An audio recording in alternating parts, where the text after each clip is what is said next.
Everyone is building a brand right now. Everyone wants to be in on this female founder aesthetic. And most importantly, I know you want your brand to look high-end. You want it to look luxurious. You want it to look expensive. You want it to look like it's worth the money. So in this video, I'm going to show you my own tips and tricks into making brands look high-end, look expensive, even if you're not spending hundreds of thousands of dollars on them. Welcome to the channel. My name is Jasmine. I lead the creative agency trusted by hundreds of female founders who have together generated over $50 million in revenue with us. And believe me when I say not every female founder that we work with is the 7, 8, 9-figure earner. And even when they are, they all have a specific budget that they're trying to stick to. That's just how business works. So if you've ever looked at that one female founder brand or looked at that one big brand online and decided, okay, how do they look so put together? How do they look so expensive? How do they look so high end? I want to do that too. This is going to be for you. So to start off, before you get into the comparison mode and start pinning things on Pinterest that make no sense for you or your brand or your budget, let's figure out what expensive, high-end, luxurious, high quality means for you. Because the way that I think about what expensive or high-end or what luxurious is number one, it's intentional.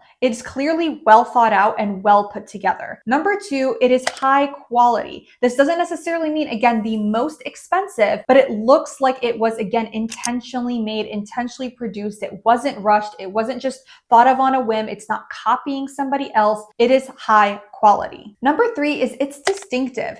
Something immediately looks high-end when you haven't seen it before, when you haven't seen someone do it before. It could be something that isn't high-end or luxurious at all. I want you to think about a random piece of furniture you might find on Facebook Marketplace that you bought for $100, but it could look so exquisite or unique when you pair it with other things you've designed in your home. Or it could look expensive and unique because you haven't seen something like this furniture piece before. It's the same thing here. So this brings me to, okay, how can we make our brand look very intentional and well thought out? How can we make sure it looks very high quality? And number three, how can we make it look unique? And I'm gonna take your expensive, high quality, high-end dreams and actually put them into something that I know you can do right now if you pause this video and open up your Pinterest. But this time we wanna treat Pinterest like a visual lab instead of just an inspo board. And to do this, it's important that what we're pinning together is things we can actually utilize implementing right now.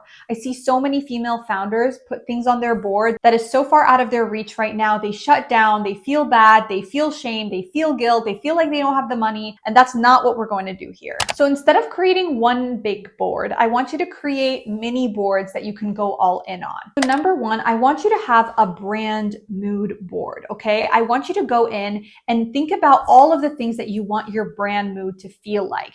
And if I'm thinking about a specific brand right now, I feel like they feel like a dimly lit bar, a speakeasy. I think about the sounds of people talking. I think about jazz music playing in the background. I think about what the women are wearing at the bar and what they're talking about. I think about how the drinks look like, how the napkins on the table look like, what the bathrooms look like. Have you ever seen those bars that have the most phenomenal bathrooms? Okay, that's what I'm thinking about. And that's completely different than thinking about this like loud dive bar where people are just like having fun and socializing and conversing and wild music is playing. Those are completely different brand moods. So I want you to think about with your brand, what does the mood feel like? And how can you just pin even things that feel random, but still tie back to that mood? Okay, so once you have that, we're gonna create another board and we're gonna think about that board as our lifestyle world. So if you're thinking about your brand in real life and the way you're putting things out, what would that look like? A lot of times when our clients tell us that they wanna rebrand themselves or look more expensive or more high end, they still wanna be a little bit more down to earth and approachable, and they still want to feel like they want to do those things in their day-to-day life. So they're like, I'm not getting full glam every single day.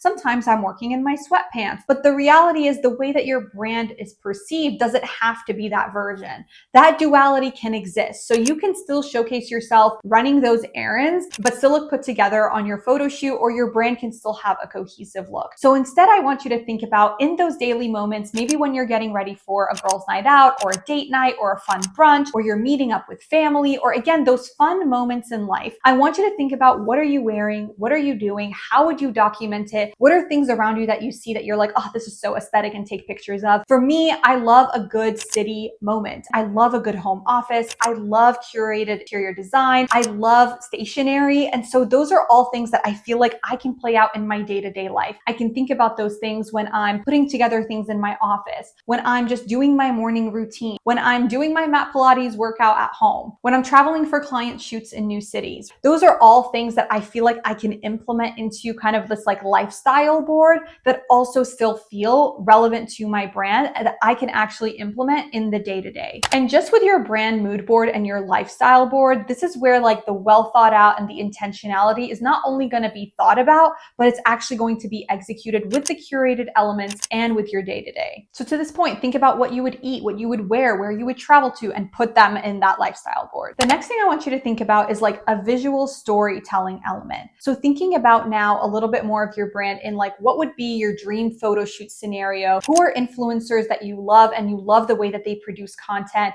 Think about camera angles, think about props, think about lighting. Is it dark and moody? Is there a spotlight? Is there colors and textures on the wall? Are you outside? Are you inside? Are you in a studio? Is there furniture? Again, just think outside the box and allow yourself to really expand on your brand here. This is how you're going to come up with something unique.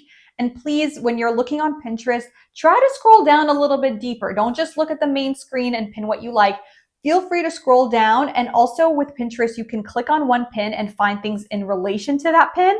So sometimes you need to click on 3-4 pins to get in really deep into the Pinterest algorithm. That's just my creative director hack. The next thing we want to think about is like color and material and texture. So this can really help us figure out things that are like well-made, well-designed, and like really intentional. So thinking about patterns that you like, fabrics, textures, things that again, you can like implement sort of in real life, or at least you can use and design with to really create that high-end approach. I'm thinking about one brand in particular that we really wanted to design with this kind of like high-end look, and we implemented this beautiful chocolate brown like leather texture. We implemented like very minimalist pinstripes as well, and so the blend of both of those things really made it look well crafted, and it made it look high-end and expensive. And even if you're not in the e-commerce space or offer any physical products, you can still put together ideas in terms of boxing or packaging, and that can help you actually envision, oh, if I was going to give a client a gift, even though you don't right now, what would that look like? If I was going to send a PR box, what would be inside of it? What would that look like?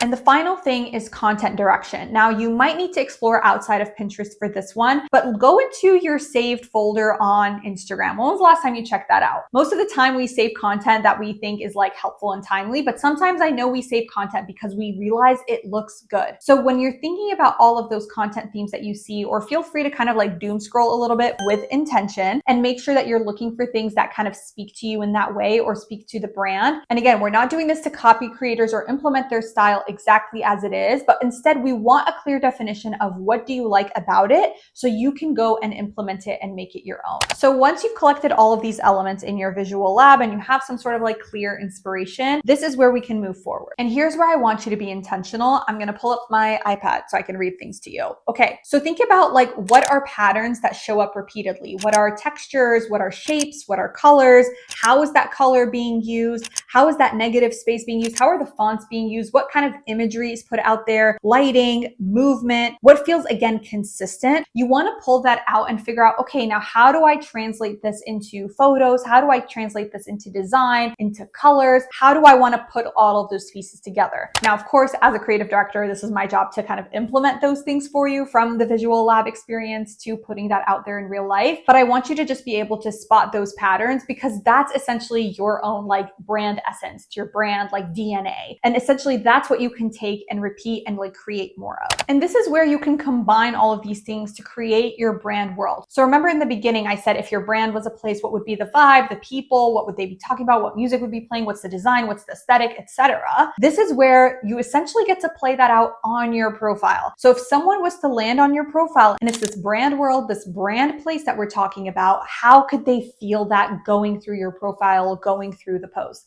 I've talked about this before, but I've been really intentional on making our profile feel like a magazine spread. And sure, we've been focused on that with the design, but I've been trying to experiment with new things and figure out what are new ways we can kind of expand on that. And so that's what I want you to think about here. And of course, the more brand flexibility you can offer, the more kind of like campaigns you can run with this approach, the more you utilize what you put together today into more elements moving forward, the more refined it can get. The more you develop your taste, you recognize what you like, what you don't like, what you've outgrown. Maybe you see a new trend that you kind of want to infuse and implement, right? But it starts with kind of this baseline foundation. From there, this is where things can look well thought out, well intentioned. You can figure out ways to kind of implement this in your day-to-day life without big setup, without a big production team. And of course, the simplest way to put all of this together is through an actual rebrand. If you've been feeling like everything you've been putting together feels like nothing that you have currently, it might be time to actually explore a rebrand process and decide to reposition your business so that you feel super confident about how your brand is expressed, and to make sure that your brand still looks high-end, expensive, intentional for the prices that you're charging and the experience that you want your clients to have.